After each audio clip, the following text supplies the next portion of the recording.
क्या नीतीश और लालू की जोड़ी जो है वो एनडीए का खेल बिगाड़ देगी? क्या नीतीश और लाली लालू की जो जोड़ी है वो नरेंद्र मोदी का खेल बिगाड़ सकती है? तो जानिए आखिर हमने ये क्यों कहा। 2024 के लोकसभा चुनाव में 8 महीने के आसपास अभी वक्त हैं, लेकिन एनडीए और इंडिया गठबंधन दोनों की ओर से जीत का दावा किया जा रहा है। एक दूसरे को परास्त करने की बात कर रहे हैं। बिहार में नीतीश कुमार और लालू प्रसाद यादव एकजुट हैं। इनका दावा है कि बिहार में बीजेपी का पूरा तरह सफाया हो जाएगा, क्लीन स्वीप हो जाएगा। ऐसे में सवाल उठता है कि लालू और नीतीश इनके सहयोगी मिलकर क्या सच में 2024 के चुनाव में एनडीए की गणित बिगाड़ने वाले हैं? ईटीजी के साथ किए गए टाइम्स नाउ नव भारत के सर्वे में चौंकाने वाले खुलासे सामने आए हैं। क्या कहती है सर्वे रिपोर्ट? सर्वे कराया गया कि आज अगर लोकसभा चुनाव हुए तो इंडिया और एनडीए गठबंधन में किसे कितनी सीटें मिलेगी। इसमें एनडीए को 22 से 24 सीट मिलने का अनुमान लगाया गया है, तो वहीं नीतीश और लालू की जोड़ी वाली इंडिया गठबंधन को 16 से 18 सीट मिलने का अनुमान है। टाइम्स नाउ नवभारत के सर्वे की माने तो एनडीए को वोट प्रतिशत में 2019 के मुकाबले इस बार काफ़ी नुकसान झेलना पड़ सकता है। हालांकि वो सरकार तीसरी बार भी बना लेगी, ऐसा अनुमान है। सर्वे में एनडीए को 42.60% वोट और इंडिया गठबंधन को 40.20% वोट मिलने का अनुमान है। अब पिछले कुछ रिकॉर्ड को समझ लेते हैं कि बिहार में पिछले रिकॉर्ड को देखें तो अगर नीतीश कुमार के वोट बैंक में सेंधमारी नहीं हुई तो बीजेपी मुश्किल में पड़ सकती है और बिहार में कांटे की टक्कर देखने को मिल सकती है। अभी बीजेपी के पास 17 सीटें हैं और जेडीयू के पास 16 सीटें हैं।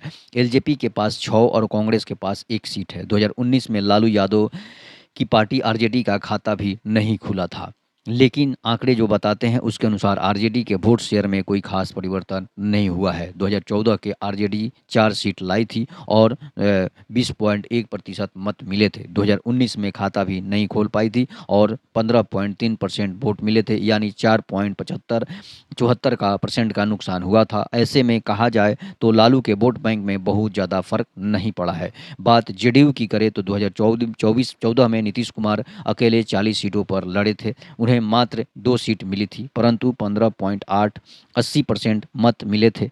2019 में बीजेपी के साथ रहे तो 17 सीटों पर चुनाव लड़े, जिसमें 16 सीटों पर जीत मिली, लेकिन वोट बैंक में बहुत ज़्यादा वृद्धि नहीं हुई।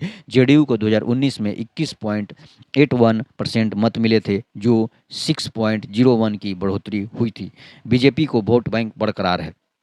वहीं दूसरी ओर बीजेपी का वोट बैंक बरकरार है। 2014 में 30 सीटों पर चुनाव लड़ी थी, लेकिन 22 सीट पर जीत मिली थी। 29.40% मत प्राप्त हुए थे। 2019 में 17 सीटों पर चुनाव लड़ी और 17 पर जीत गई थी।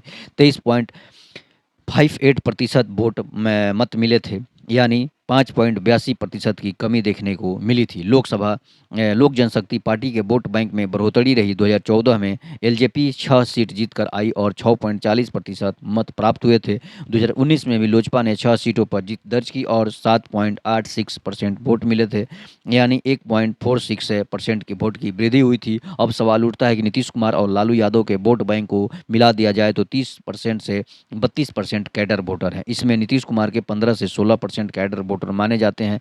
लेकिन जिस तरह से अभी बिहार में जातिगत राजनीति के तहत जेडीयू में टूट हुई है और लव कुश समीकरण जो है में अगर उपेंद्र कुशवाहा सम्राट चौधरी सेंधमारी करने में कामयाब होते हैं तो मुख्यमंत्री नीतीश कुमार को बड़ा झटका लग सकता है, क्योंकि लोजपा के वोट बैंक में लगातार वृद्धि हो रही है। इसका सीधा फायदा बीजेपी को मिलेगा। अगर उपेंद्र कुशवाहा, लोक जनशक्ति पार्टी और बीजेपी एक साथ चुनाव लड़ती है तो दोनों ओर से मुकाबला दिलचस्प होगा और कांटे की टक्कर हो सकती है।